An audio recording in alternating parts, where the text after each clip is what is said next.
انبیاء کے واقعات کچھ بیان کیے جا رہے ہیں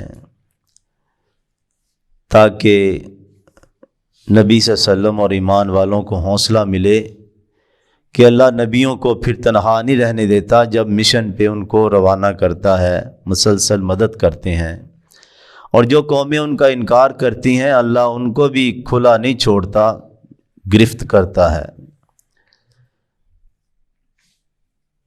ابراہیم علیہ السلام کے یہ مہمانوں کا تذکرہ سورہ ہجر میں بھی ہے، یہاں سورہ ذاریات اور سورہ ہود کے اندر بھی۔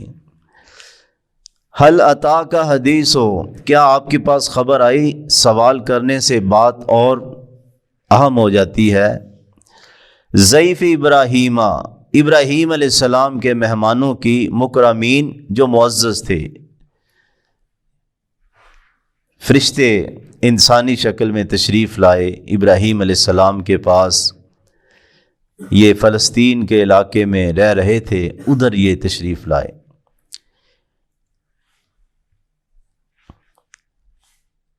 اس دخلوا علیہ، ابراہیم علیہ السلام بڑے مہمان نواز بھی تھے، اور اسی طرح یہ غریبوں مسکینوں پہ بھی خرچ کرنے والے۔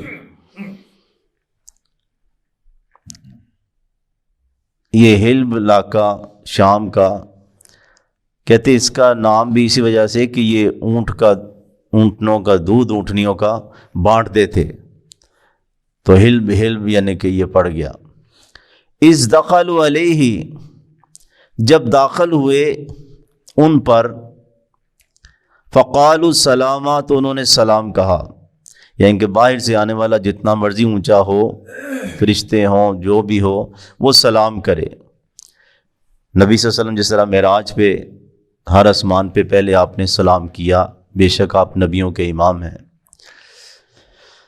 اسی طرح ایک روایت میں رسول اللہ صلی اللہ علیہ وسلم فرماتے ہیں جو سلام سے پہلے سوال کرتا اس کے سوال کا جواب نہ دو، پہلے سلام پھر سوال یا کوئی بات۔ قال سلام، تو ابراہیم علیہ السلام نے بھی وعلیکم السلام کہا، ان پہ سلامتی کی دعا کی۔ قوم منکرون، کہنے لگے ان بندے ہیں، اجنبی لوگ ہیں۔ یہ دل میں کہا یا ان کے سامنے کہا کہ جناب پہلے نہیں کبھی آپ کو دیکھا، اندر بٹھا لیا لیکن کہا پہلے کبھی ملاقات نہیں ہوئی۔ بے شک ان ہے، نہیں پہچانے ہوئے، لیکن ابراہیم علیہ السلام کتنے مہمان نواز تھے۔ فراغ الی اہلہ، چپکے سے گئے اپنے گھر والوں کی طرف۔ فجاء بعجل سمین، تو لے آئے بچڑا سمین، موٹا تازہ یا سمین، تیل میں بھنا ہوا یا کوئلوں پہ بھنا ہوا۔ اس کا معنی اچھی خوشحالی بھی تھی اور مہمان نوازی بھی کا بھی تذکرہ ہے، کہ زیادہ یہ نہیں کہ پوچھتے ہی رہے۔ چلو پہلے تو بندہ پوچھ لیتا ہے کوئی شوگر کا مسئلہ یا کوئی اور مسئلہ نہیں، کئی لوگ جب بندہ گھر سے باہر چلے جاتے ہیں اس وقت یار تو کھا پی لیتا۔ تو ہماری مہمان نوازی یہ ہے، حالانکہ رسول اللہ صلی اللہ علیہ وسلم نے فرمایا جو بندہ اللہ اور آخرت پر ایمان لاتا ہے اسے چاہیے کہ اپنے مہمان کی عزت کرے، برکت پڑتی ہے۔ اللہ اکبر۔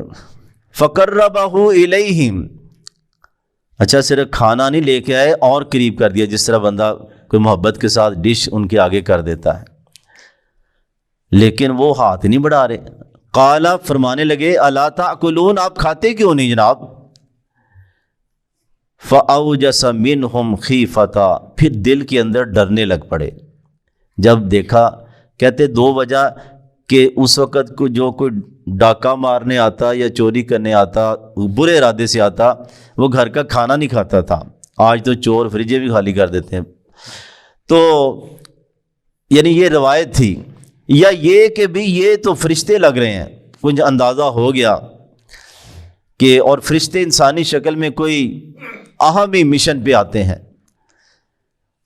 قالوا لا تخف، اللہ کے خلیل ہیں، نبیوں کے باپ ہیں، بنی اسرائیل کے سب نبیوں کے، حتیٰ کہ محمد صلی اللہ علیہ وسلم کے بھی والد محترم ہیں، لیکن اتنی بزرگی اور اتنا رب کا قرب ہونے کے باوجود سامنے جو ہے وہ انسانی شکل میں تھے، ہیں فرشتے تھے پہچان ہی نہیں سکے، ورنہ کیا ضرورت تھی اندر جا کے مشقت کرنے کی، بچڑا یعنی کہ اس کا گوشت بھنا ہوا لے کے آتے اور پھر ڈر بھی رہے۔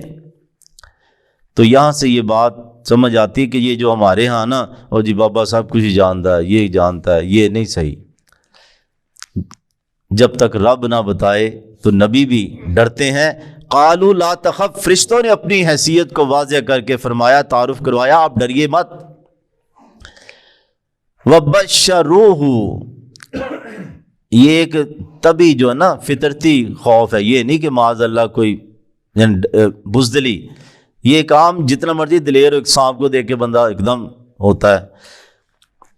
تو یہ ایک فرشتوں کا جب یہ دیکھا کہ انسانی شکل میں ہے یا یہ کھا نہیں رہے مہمان، کہا ڈریے مت۔ وبشروہ بغلام علیم، انہیں علم والے بچے کی خوشخبری دی۔